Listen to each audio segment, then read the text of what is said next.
Um, hello? Hey, Hi. Um, you're a little bit late to our session talking this week. Are you feeling okay? yeah. So Uh, I was I had heard that you had watched this movie called "We're All Going to the World's Fair."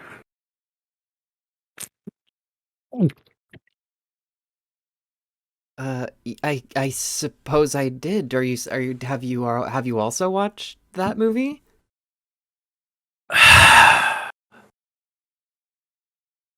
I I I've watched this movie about two times now, or just recently. I even watched it like last night. Have you watched it I twice?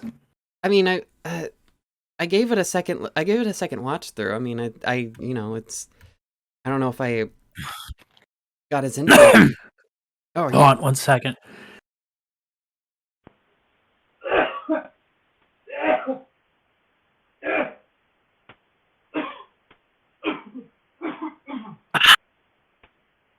Oh, whew, sorry. It's been a long day. They have me working a bunch of like clopens and like covering a bunch of shifts lately. I'm just like whoa. I was real exhausted. I was really dehydrated. I Oh, got one of those okay. electrolyte waters from the convenience store though. Just downed a bit of that. Boom. Oh, I'm back. What are we talking about? yeah. Oh, could you turn your camera on really quick for me? Oh, thank you so Oh much. yeah. Yeah, Oh yeah, yeah. yeah, yeah. Hold on. Okay, cool. Uh, That's the sound. That's me turning my camera on. well, okay, yeah. I'm glad that you're feeling a little bit better now. Yeah, I suppose. Yeah, this movie must have had some sort of effect on you if you saw it twice. What did you think of We're All Going to the World's Fair, Jay Bear Hat? Oh my god. Okay. So glad I saw it in theaters the first time because for a movie about looking at screens, it definitely is made towards being watched in a theater Mm, because there's so many shots that are set up in a way that when it's a massive thing on the big screen, it perfectly captures what sitting on your bed looking at a computer screen is like, and it loses a little bit of that when you're actually watching it on a computer screen.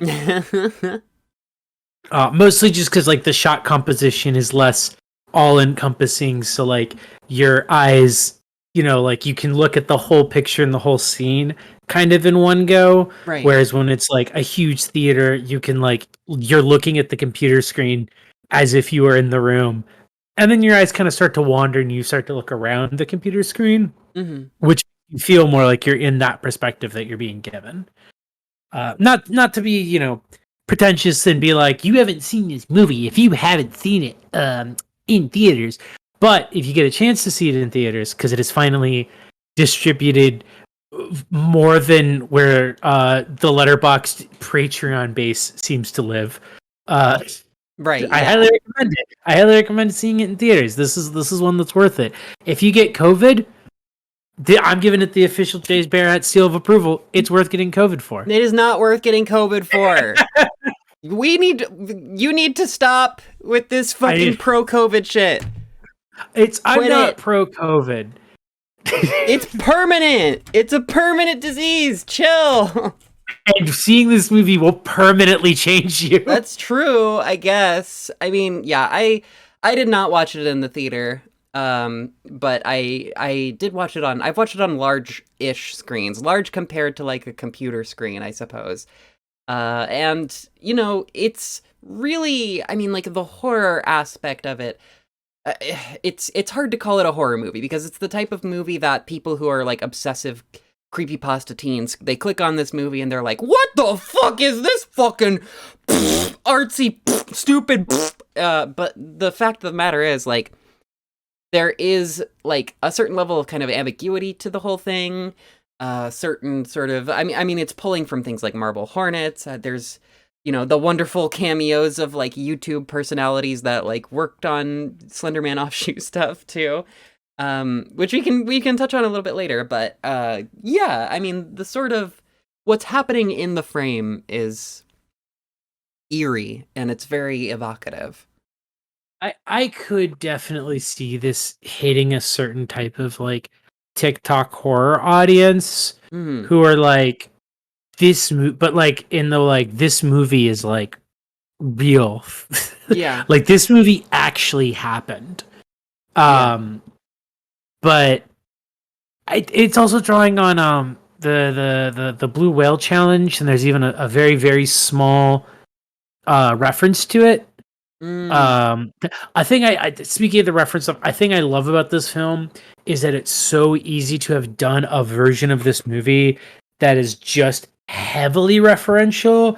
And it's definitely something where if you have a lot of familiarity of creepypasta internet culture, you'll like pick up a lot more things. yeah, But there's none of it where it's like, you know, you need to have a familiarity of it to really understand it. You just kind of had to need the familiarity of like the concepts. hmm, Um, so the references that show up are pretty small, pretty discreet. There's a shot of one of the characters like computer screens, which looking at it when I saw it in theaters was really fun because I was trying to read as many of his notes as possible. But yes, he has like notes that are referencing like Momo, the creepy bird woman. He has notes referencing the blue whale challenge. Oh god, what were some other? There were just some other like random creepy pasta things or like horror related stuff. There's a really good joke where he also has a note in the far right corner that's like rewatch Paranormal Activity and The Matrix, Jesus fucking Christ. which I thought was a really cute bit. Um, Other than that, like yeah, there's a video clip that plays at one point that's very clearly riffing on like Marble Hornet style media. Right. There's a lot of things that riff on stuff, but it's not like you need to have like firsthand knowledge of it to get it. You can kind of decode from the way it's presented to you what kind of stuff it's talking about. Yeah, absolutely.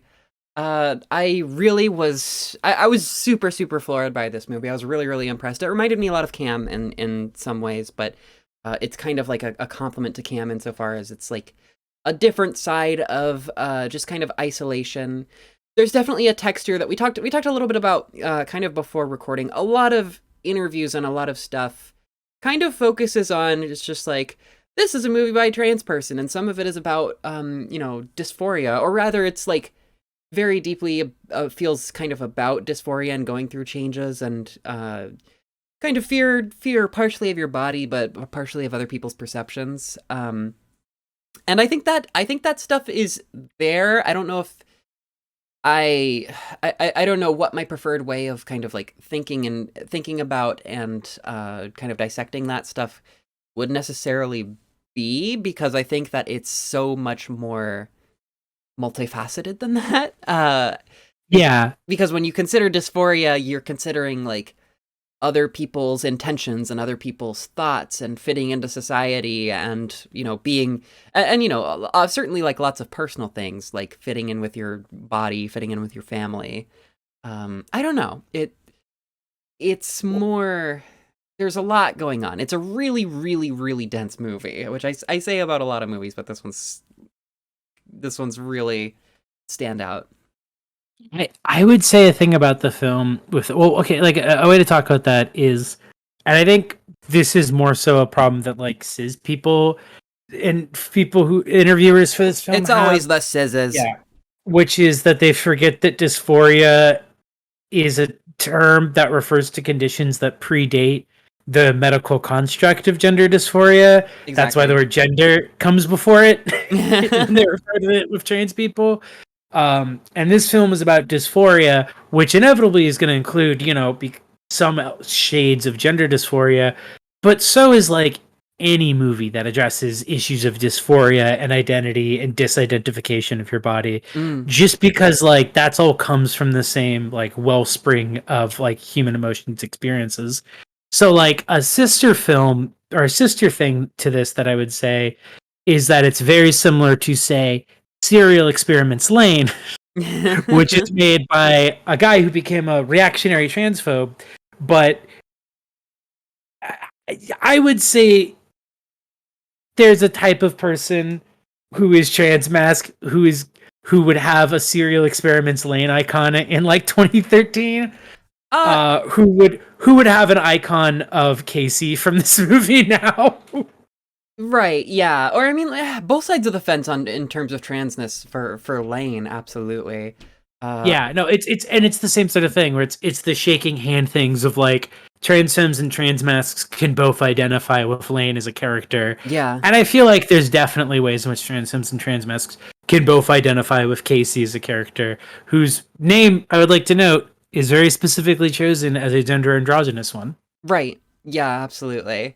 Yeah, it's really, I don't know, it's a really powerful sort of exploration of just like how she's trying to kind of define her relationship with these things, but like there is no normal kind of circumstance with which, to kind of do those things. I mean, like she clearly has, I don't know, I like the sort of like small glimpses that we get of the lives of really both of the main characters. Yes. Because Casey's just like clearly going through some shit with her dad, whom we never see, who we never once see. Yeah. And JLB is kind of described, well, in the credits is described as having a question mark. You tell us, is it an ex-wife? Is it his mom who's, Is it hired help? I love, as much as like with Casey stuff, you don't get us into it, but I love how uncertain any details of JLB's life are, but Yes. there's so many clues and you kind of have to figure out what they mean.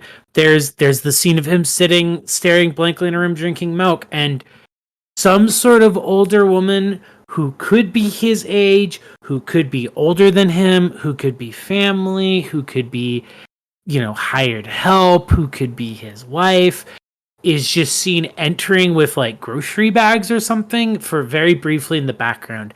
And it's such a like, because that character does not show up or is referenced in any way, it's such an intentional thing that I know that it is, you can tell that it's included there to get you thinking like, okay, so who is this person who lives in his house? What is his relationship to them?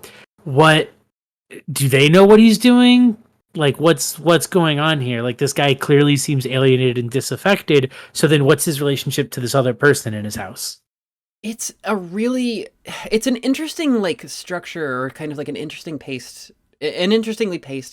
sort of movie, because it kind of like, the first time you see JLB, you're like not expecting to by any means. Like the movie really pulls the rug out from under you by suddenly making you hyper familiar with him, and just how like you sense there's so much that you can glean. You sense this like sadness from him, absolutely, this sort of like lostness, this longingness, and it's so striking that his computer and everything is set up in this like awkward kind of guest bedroom in this house that's like clearly definitely has like a master bedroom or like some sort of situation, but he's hanging out in like the trophy room. He's like sleeping in this like side room and spending all of this time there in this house that doesn't quite fit him. Yeah, in this house that's like empty for the basically most of the duration of the film. I don't know, it's very, and there was kind of some interviews with the writer director Jane Schoenbrunn, hopefully I pronounced that right, but basically like saying that like there's sort of this intent of like not making him evil, not making him like this bearded pedophile who's on the other side of the screen. Like it's creepier, and we're kind of jumping in. I'm jumping into the deep end here, but it's so much creepier that he doesn't know what he wants. Yes, no, I know exactly what you're talking about, because that was a thing that I really liked, and when reading the director's intent about it, make me liked it more. Where she talks about specifically not wanting that moment where he's revealed to be a like stranger danger moment, like not to be like here's the nasty pedophile. Like Yeah. the film objectively shows you the actions and interactions that him and Casey have, and objectively it's clearly an unhealthy dynamic. Yes. It is the classic internet dynamic of a young teen and an adult who should have better boundaries and should understand that, like, even if they're engaging with this teen in a creative process, the teen is inherently a teenager, and you cannot interact with them in the way that you're interacting with them. Yeah. And so the film objectively shows that, but it does a really good job of keeping super close to its chest, because JLB also does, and clearly doesn't really know what he's doing, what not necessarily his motivations are, but like, you know, is this like an inappropriate relationship founded out of like predatory desire? Is this an inappropriate relationship founded out of predatory desire that JLB is in denial of? Is this just, you know, you see on his notes that he has a bunch of other players, one of whom you see in the film and is an adult that he's also doing stuff with. So is it just that, like, this is his first time interacting with a teen player and he's like just so into the game that he's not thinking about it? But there's very obviously a way in which he's playing the game to play this role of somebody who saves people, which is what causes him to have this particularly unhealthy dynamic with Casey, because he very clearly uses this, here's a teenager I can save because she's so wayward, and that's like when I was a kid. And that could be for pervert reasons, that could be for just unhealthy, maladaptive adult reasons. A friend of mine who I saw the film with said that, like, the read they had gotten out of it, and sort of initially, in that they were surprised there wasn't more details brought in to like confirm that, is when they first saw the room that he's in, their first thought was, oh, that's a child's room. Yeah. And so it's, oh, this distant person you don't see is his wife. They're estranged but still live together. He had a teen child or something who like tragically passed, and so he got really into horror as a way to like kind of escape from that. And Casey's and so his unhealthy dynamic of Casey is projecting this idea of like, well, I can save this kid because I couldn't save my own. Wow, that's really fucking cool. And it's like that's what's great about this film, is that like that interpretation of his character is just as equally supported by what you see as oh, he's a pedophile. Exactly. Yeah, he's a creep. Like, and I mean that's supported by like the room's full of like trophies and shit like that, like those kind of like karate trophies or whatever that you get. Like, yeah, like children's trophies. The bed is a little too small. It's like you're not clear whether or not this is, like you said, a guest bedroom, a teen's bedroom. Yeah. Whether it's just he's just lived in that room since he was a teenager and has never grown up. Like you're never given any nearly enough details about this person to understand what you're seeing. Only that you're seeing something about him, which I know I'm taking this over, but that kind of gets into, for jumping in the deep end, my big read on the, not thesis of the film, but a major thing I like about it. Yes. Yeah. Which is, the film, this is one of the first films to capture an element of the internet that's really hard to describe, which is this sort of voyeurism of both, you have this intimate view into a person's life, but also you don't know anything about them. So Casey and JLB, we don't even know JLB's real name. Like, we don't even know what it stands for. And spoiler, it's revealed, although she could have been lying, that Casey isn't her real name either. Like, I love that line where she goes, that's not even my real name. Yeah. Because that's a moment that pulls the rug out from you, the audience, of you think you know Casey, you think you know what's going on with this character, and then it's like, oh, you don't. Right. Because the only time you hear her name is for the first time at the start of the film, when she's practicing and getting ready to do the performance of her first video, which means from the beginning she might have been playing a character, and you have no idea what parts of Casey you're seeing are a character or not, which is what it's like seeing someone's content on the internet. You ultimately don't really know anything about that person, no matter how much they put online, because you don't know if they're bullshitting you. Tell me why I'm such a gullible dumbass that, like, my first time watching this movie, during the scene where JLB was like, we're gonna talk about the ending here now. Yeah. During the scene where JLB is like, she went to the World's Fair, I was sitting there being like, well, why isn't the movie showing me? Why is the movie just showing me him talking into a webcam about? Oh, I had the same thing, which is another thing that I love about this film is the way it uses the language of the internet and film to really confront you with like the differences and the fact that both mediums are fake. yeah. Is like when he starts telling that story, I was like, oh man, I really liked the ending where it's just the looping clip of Casey and replaying the audio of her saying, one day I'm going to disappear and you're never going to know what's happened to me. Good thesis line for the film. Yes. And then it starts and he's like, here's what happened. She went to a mental asylum for a year, but we met up and we got pizza. And I was like, that's the conclusion the film's giving, the most like generic possible conclusion for this. And then he got to the like, oh, she apologized to me for the things she said, and I was like, no, she didn't. This and is he's so tonally different. What the fuck is happening? She made it to the World's Fair, and I was like, oh my god, he's turned her into lore. She logged off and never came back, and because she's a part of this game, he just made up lore about her. That is like the perfect capturing of how the internet works. Yeah. Is that real people are just turned into lore. That is like the full extent of like I don't mean to be a depressive about like the potential for the internet. I was once like super starry-eyed about the internet, but I just don't think it's a functional method of human communication anymore necessarily, and stuff like this is kind of like what I mean. There's you know, I think that when people are kind of reactive toward complaints that are like, oh, millennial on phone, millennial look at screen, like, those complaints don't touch on the full reality of like, this shit does make, you know, it's a weird like two-way mirror between you and other people. Like, it does make people feel kind of disposable, or like, basically, you know, whatever happens in an online community, like whoever, I mean, like in life in general as well, but just like whoever is standing last is kind of telling the story and deciding, you know, deciding the narrative or whatever.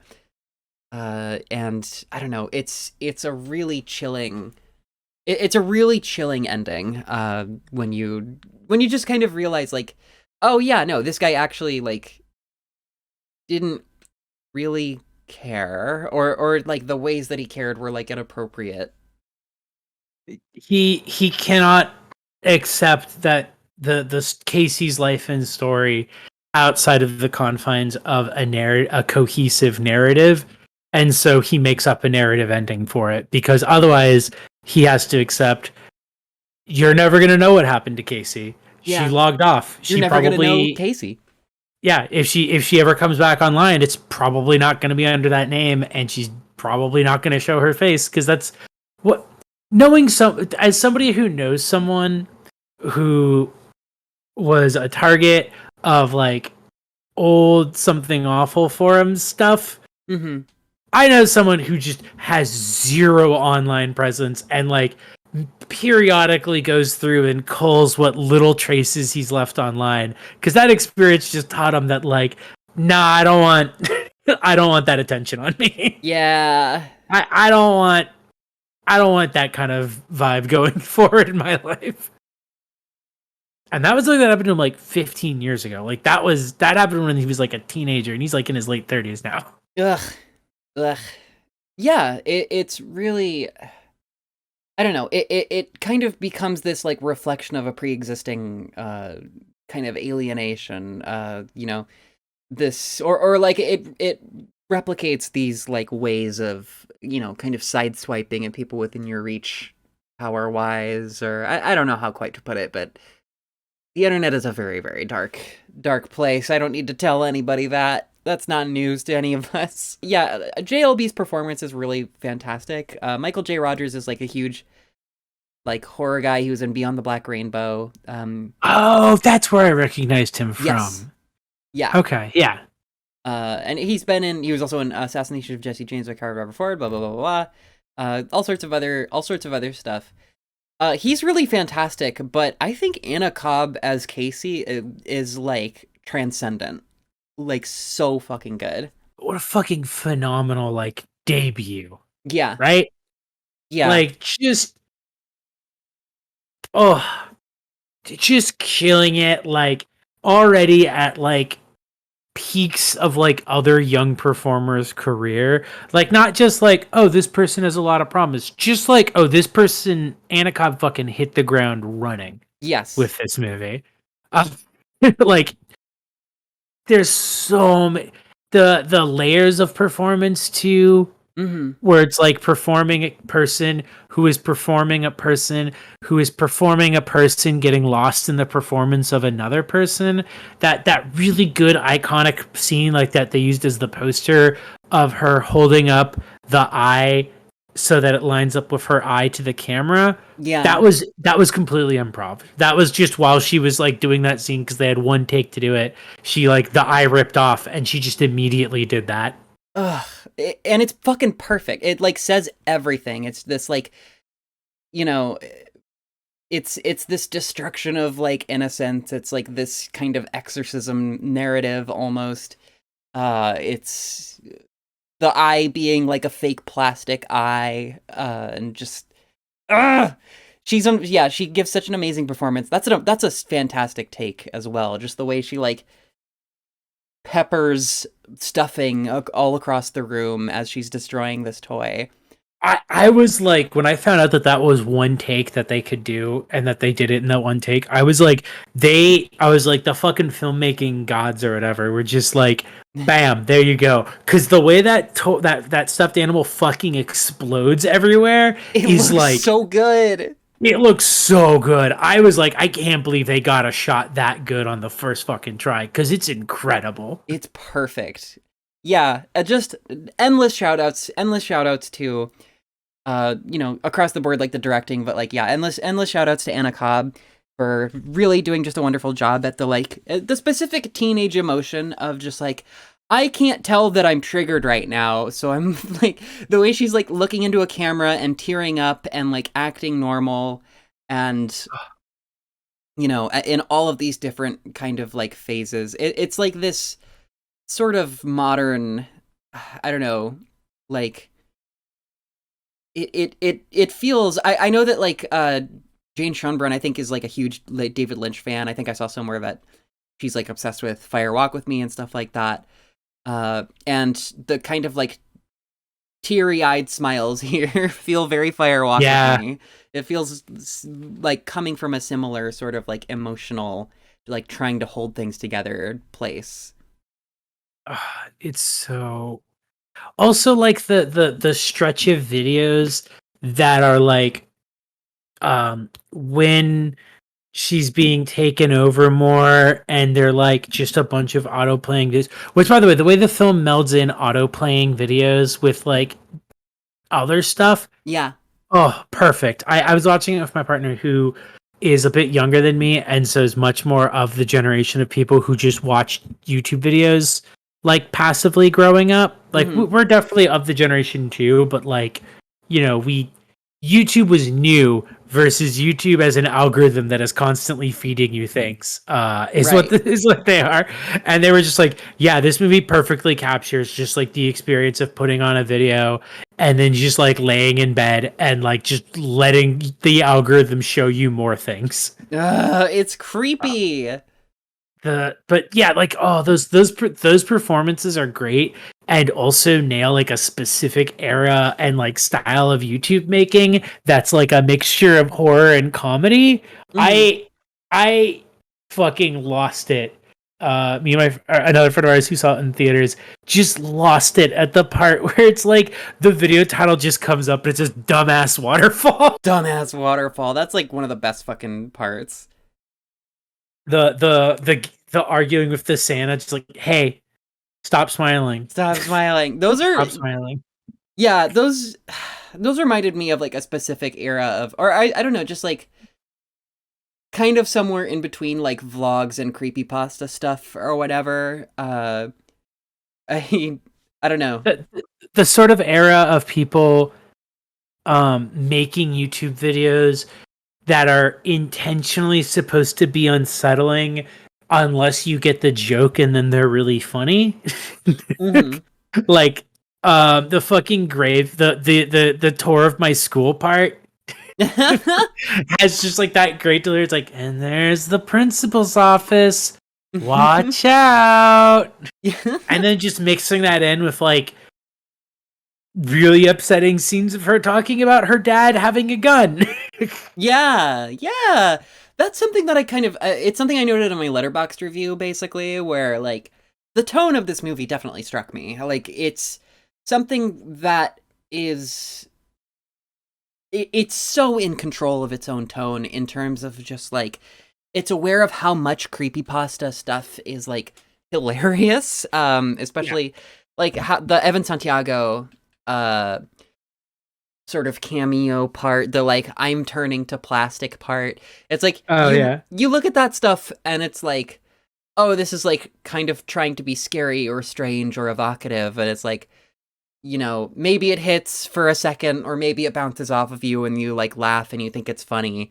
And then the movie kind of lingers really long on that stuff, specifically like the scene where Casey's, it like autoplays to like Casey's face looking fucked up and it's the video JLB made and it's like, I need to talk to you. And that's something where it's like, oh, you took her into MS Paint, you took her into Photoshop and you gave her the goofy treatment. You really goofed her up. You made her void. You did a void edit to her. Yeah. And it's like, it's scary and then it kind of is silly, but then it's like lingers for so long that it's like becomes scary again. Just because you don't like it just doesn't it does also like the imagining of like you're sitting in a barn in the middle of nowhere and it's dark and you're like depressed and upset, and the way that it both is really creepy to imagine just a distorted video of your own face auto playing while you're laying in a barn and you're afraid of the dark, but also the way Casey's reaction is a mixture of like excitement and terror. Like, oh, this means, because like she knows and we the audience knows that means that like, oh, she's in, like this thing that she was worried was like, oh, this is stupid and no one's gonna care about this, like, oh, someone took notice, someone cares about it. Yeah. But it's still like super creepy. And like a really good kind of foreshadowing of how unhealthy it ends up being.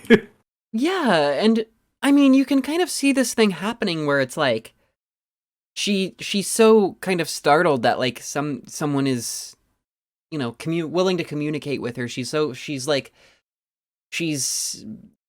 you know, throwing wild punches into the air and one of them lands ostensibly, and she's kind of like shocked and astonished by that, and so much of the movie, like once you're past, you know, once you're past the sort of like paranormal activity reading of it and you kind of realize what's going on, you see something like way scarier, which is that she's like, it's not making her better. It's like, it's making her more sort of, you know, it's this person who has all of this like pent up energy and like who's clearly like very isolated. And all of a sudden there's like an audience, there's like, you know, someone who can hear, and she like doesn't, you know, it doesn't make her healthier. She like lashes out. She does that amazing like tarot reading, which is which is a read. She's like, that tarot scene is really triumphant to watch. Yeah. This is a really therapeutic movie for anybody who has been groomed on the internet. Anybody who has been the teen with an unhealthy relationship to an adult on the internet. Yeah, absolutely. Especially insofar as just JLB needing to be soothed a lot of the time, like his constant just like need for access and just like, please keep making videos, please call me soon, please talk to me soon, please, please, please. Yeah. Oh God. Just immediately like hyper emotionally dependent. It's so good. It's so good. And it's like, the other thing I like about it too is that the film kind of sets you up to expect either, oh, what if something actually paranormal is happening, or to expect like, oh, you know, like JLB, you assume that she buys into it too much and she actually thinks it's real. Yes. And a thing I really like about the film is, especially on a second watch, it seems pretty obvious that there's no point at which she believes in the curse. But it's a thing where it's like she's so behaving as if she does that she kind of almost wants the curse to be real. Yeah, I see. And like that's what I like, is there's this like confusion necessarily of like, not so much that like how much of it does she believe it to be real, but it's like how much of her doing this role play is sort of a like escape versus a fantasy. Yeah, I see it as a total placebo effect kind of thing. Yeah, no, exactly that. Like, and that's why when she gets taken out of the game, she's kind of like thrown off by the idea of like, oh yeah, we're role playing, is because by acknowledging that they're just role playing, she's kind of like having to confront a thing that she's already aware of, which is that she's role playing and that like she's making this all up, and she has been making this all up. A detail I really like, that sets up another big theme in the film I noticed I like, is that the first video she makes where she's talking about the effects of it, she watches the I'm Turning Plastic, which has a woman, and the I Can't Feel My Body, which has a guy, videos as like common symptoms, and the symptom that she decides to mimic is she can't feel anything, which is the dude's one, which I really like as like a kind of subtle but also like the fact that like kind of setting up early on that she knows it's a game is you see her walk out there with a jacket, and then she takes it off and puts it out of frame, and then she's like, I should be wearing a jacket, but you know, honestly I don't even feel anything. Yeah. And we know that that's a lie because she walked out there with a jacket, so she obviously knows it's cold out. Yeah, that is so perfectly one of those like schoolyard lies. It's like, oh, I have the Force, I have Harry Potter magic. I'm not even lying. What's the line? It's like, I'm not even joking with you guys, or something like that. Like, and the other thing about that is that there's another theme that this film captures well, which is the way online communities, especially creepypasta, but really creative communities, anything like this in general, is it's all not just referential, but riffing on each other, and iconography and ideas are constantly just being lifted and put somewhere else. And so the most obvious one is that, where she mentions, you know, she kind of takes this idea of I can't feel my body from a video she watched. But a similar one that I noticed, and there's probably more, but this is like the big one, is in the I'm Turning Plastic video, I noticed that on her table is just a bunch of Chinese finger traps. Like just scattered around her dresser. And because I remember being like, that's weird. And then later there's the video of the guy talking about like how he wanted the big Stitch plush. But the first thing he says is, all of my friends were, you know, like happy just getting Chinese finger traps or whatever. Oh, weird. And it's a thing where it feels like it has to be an intentional sort of like, this is a connection between these two videos, because I can't think of any reason why there would be a bunch of Chinese finger traps on the girl's desk. Because like that's not like a thing you just have on your desk.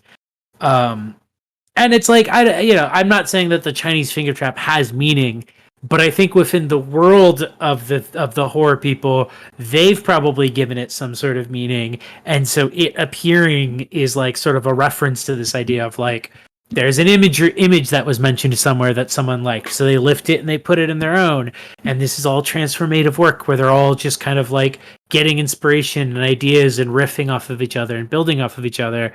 which is ultimately the foundation that makes JLB and Casey's dynamic so unhealthy, is because they're riffing off of each other, but one of them is an adult man and the Yes. other is a very clearly uncomfortable, isolated teen girl who should not be being encouraged to do certain things.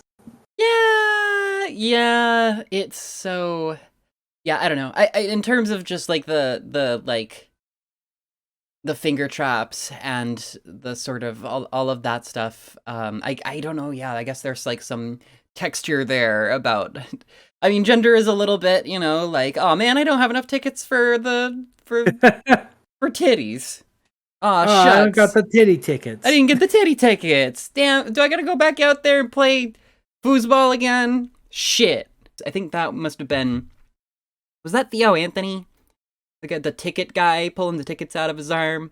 Oh, I think so. I guess it Um, must have been. There's like an ASM artist in this movie. The winged girl is that's Nick Spheres. Spears. Yeah, Yeah. that was also really fun because I knew that she was in it, and I knew that the one of the people I was watching with was a really big fan of her videos, and so I did not tell them that Nick Spheres was in it. And so when Nick Spheres pops up, they just went, "What?" Just like really loudly, just like, "Wait, what?" What the fuck? Yeah, Because it's like it's not just that it's a cameo by her; it's like a cameo by her in her living room. That is her main set for like 80% of her videos. So it's like if you're familiar with her content, that comes up and you're immediately like, wait a second, I know this purple lighting. unmistakably Nick Spheres. But again, like similar also to the like I'm turning plastic video. Just like I don't know, these like specific kind of there's these specific kind of indicators and these specific kind of themes that just like keep popping up. They're like very weird. I need to at some point go through too and like see what all of the connecting stuff, like what all the like kind of background internet stuff is, because it feels like there was probably a pretty decent amount of thought put into like some of the background lore. Mm-hmm. And I would be curious to see like what you can glean about that lore from like reading the YouTube videos that Casey scrolls past or like reading the notes on JLB's desk. Not that any of that stuff like matters to the text of the film. I just, I like I like lore. I like background detail. I like when a movie just has a bunch of shit thrown in it that's like, yeah, if you stop and pay attention, you'll like learn more about like completely superfluous background details. Yeah. Yeah. I mean having that level of texture for something like this, it's I don't know, it feels kind of essential, and it's kind of surprising after lots and lots of years of things that have seemed to kind of fumble hard on uh delivering interesting like internet-based horror. Because and it's largely because like the things in the margins don't make a lot of sense, and things like and things like Unfriended, or there's better examples out there, but that one fucking movie about the missing girl, and oh my god, I'm not gonna Are you remember. talking about broadcast intrusion or whatever? Oh yeah, that fucking piece of shit. Because that piece of shit was like one of the most egregious. Does Yeah. not understand what it's ripping off kind of movies I've Yes. seen recently. Yeah. In contrast, we're all going to the World's Fair. It's like super, super lived in, and definitely from somebody who knows what they're talking about in terms of like kind of translating the nonsense of the internet into like something that converges into meaning. Just a movie that understands so much of the texture, and it's such a breath of fresh air. And I really hope that this kind of represents the turning point for movies understanding how to fold in Mm-hmm. the internet into the film medium, and also like things that you can take from the internet as a medium and use in your own film for like narrative devices or for like framing devices or for just ways of like exploring and telling a story. Because like even stuff like it's not, was it Searching, the one with what's his name, Yeah, I think that's what it was called. which was like okay, like even that ultimately like it still kind of ends up just being a standard narrative with a frame of internet stuff. Right. Like there's a lot of stuff that I think is missing the specific textures of how this stuff works. Cam is a really good one because it understands that, but it is mostly a thriller that involves the character interacting with that. Mm-hmm. But this is a film where that is your lens for seeing the film. Yeah, a lot of really unforgettable moments here too that I think are just like the shot of her walking while talking about how like her plan to basically kill her dad. And then it's New Year's Eve. And then it's fucking New Year's Eve. You hear people counting down as she's talking about this. Like, that is such a centerpiece of the film because it's so just like, that's the level of detachment. That's the level of isolation, you know? It doesn't fucking matter. Like, you know, it doesn't fucking matter that it's New Year's and it's like the middle of town and everybody's partying. Like, Yeah. ugh, just so many moments like that. The setting the movie in like what very clearly appears to be upstate New York, brilliant by the way, because so many people who are so funny and talented from the internet seem to come from upstate New York. Seem to come from places exactly as isolated and alienating as upstate New York. Yeah, there's something, you know, America, I don't know, something about the like population density here that's just fosters a unique kind of isolation that I don't think has done us any favors, really. But it's made some great content. Made some wonderful content. Hey, that's worth it, right? What a perfect movie. Yeah, I feel like I could talk forever about this movie. Same. Literally, like the only air quotes flaw I can think of is that those two crossfades I think are really bad edit choices. I love them. I love a fade. Ooh. I know you love they're just the only two that like kind of took me out of the flow of the film a little bit. Because it was just like, whoa, crossfade. What? That sticks out because there's only two, and so they both stick out. Maybe on like a third or fourth rewatch, I'll be like, okay, the fact that there's only these two is actually really good.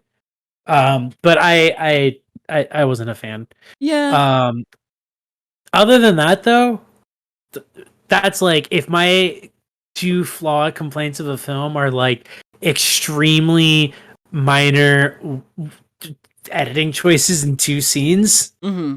That's how you know I really like a film. Because it's like what I'm zeroing in on is like really just a technical aesthetic choice. Yeah. that ultimately doesn't really take too much away from the film. Hey, if we didn't like this movie so much, we probably wouldn't even remember about those fades. Honestly, yeah. No, if I didn't like this movie that much, I'd just be like, I don't know, there's a shot that looks bad. Probably most of the movie sucked. I wasn't looking at it, so piece of shit. There was this amazing like handheld shot of you know kind of a oneer, if my memory serves correctly, of her leaving the house and going all the way to the barn to watch the ASMR video. Yes, that part is great too because it also very subtly sets up the fear of the dark thing in the film that she has, and how that kind of is very. A lot of people get super into horror because they have very specific phobias. I notice. Yeah. So it makes sense that she'd go super into it because as she's walking to the barn, and this is definitely something that's easier to notice if you have like good headphones on or you're in a theater, she's mumbling to herself, but it's very like she's basically telling herself how many steps it is from her house to the barn. Yeah. And she has her monkey around her neck, Poe, and her lamp and stuff. And so it's very clearly this little ritual that she's developed to deal with the anxiety of being in pitch blackness between her house and the barn. It's scary. I would hate that. I would hate that. Yeah, no, I would also hate it. I get it. I also don't like that level of dark, but it's a really cool thing that like very subtly sets up early on that like, oh, she doesn't like the dark. That's why there's always lights on in her room. Yeah. The weird little Wii that she uses, the fake Wii that that she uses in the barn is really funny. I mean, like, God, just, you know, we can keep prattling on about, like, good choices that were made in this movie. I saw the, like, projector sitting on the pool table, and I was like, that is so fucking true. Yeah. Man, that's such a like thing that would be happening in like a fucking barn at like a Long Island house or whatever. I don't know. Little production touches like that, just like humanizing both from the stance of like this the kind of like wider internet stuff, but also just like even the small things in the real life segments or whatever you want to call it. I think the other thing about it that's interesting to me is that it's there's the whole element of like slow cinema by way of YouTube algorithm. Yeah, so fucking cool. So And cool. and even though it's like it is a short film, like it's only like 86 or something minutes, but even then, with it being like a slow film, it's like it is shocking how much it breezes by. Like by Yeah. like when the film's ending, you really are left wanting more, which I absolutely think is intentional. I think it's very much so supposed to be a film that gives you these very slow, indulgent scenes, and then when it ends, it wants you to be like, "Wait, no, but I want to see more things." Yeah, yeah, And absolutely. you can't see more things. Sorry, sorry, she is logged off. She is gone. Sorry, folks. She's blocked you. You are blocked. Yeah, There's nothing you can do.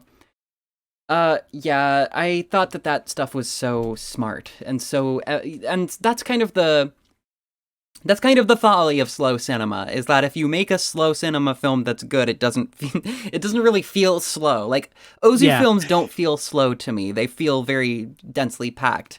Uh, whereas taco films, I mean, they push it a little bit. I've napped through some Whereas taco films before, uh, but largely like there's no moment during that long oneer shot of her going out to the barn where I was like losing focus because it's like you're really with her, you know. It's you feel that isolation and then you feel her kind of like leave the house and there's like no houses nearby. She doesn't have friends that she can go hang out with. It's just snow. Uh you feel those things and certainly like the length of time is noted, but it's not like it's just so organic and so part of everything that's happening. um so I don't know, it's and yeah, how that represents itself in kind of the way that like the internet and like the YouTube stuff presents itself is like really intensely smart. Like it's just really forward facing in a way that's like really exciting for the movies that come after that get to come after this. uh you know, and see how something can be paced and how uh a movie is really more nutritious when you have time to digest things. Yeah. Oh, another small technical thing I forgot to mention too. So you had mentioned the different styles of like Steadicam and stuff. Mm-hmm. Um, when I watched it the second time, I both noted this, and my partner, who's more into technical stuff, confirmed that because she was like, "Yeah, I'm gonna be a nerd here and say my favorite thing, like a thing I love about this, is that all of the frame rates are correct." Mm-hmm. Like the camera footage that's clearly being shot on a phone not only like visually looks like it, but it's like at the frame rate that uploaded as a YouTube video would be. The Yeah. videos recorded on her computers are at the frame rates of those. Like I assume it's probably because they just actually use that technology. Yeah. But having seen a lot of films about the internet and a lot of them which are like, all right, here's a shot on the character's iPhone, and it's like, that is not an iPhone. Or like, here's like something that's supposed to be from this, and it's like, cool. You just threw a filter over it. It was really cool where a film managed to like correctly use that for like texture reasons. Especially the way it causes that like really low res video of her at the end to play. Mm-hmm. Yeah. Oh, Yeah.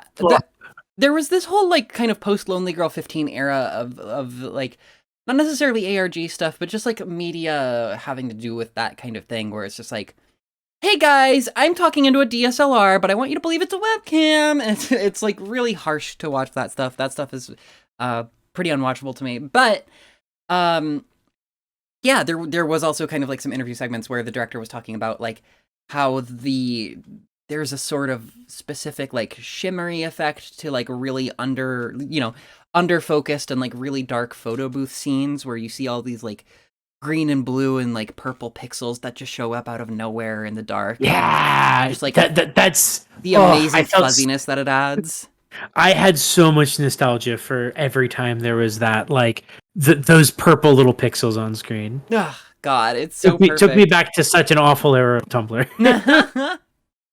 Yeah, yeah. It's definitely, turning the brightness up and down on your laptop screen and watching the really weird looking shit that happens in photo booth.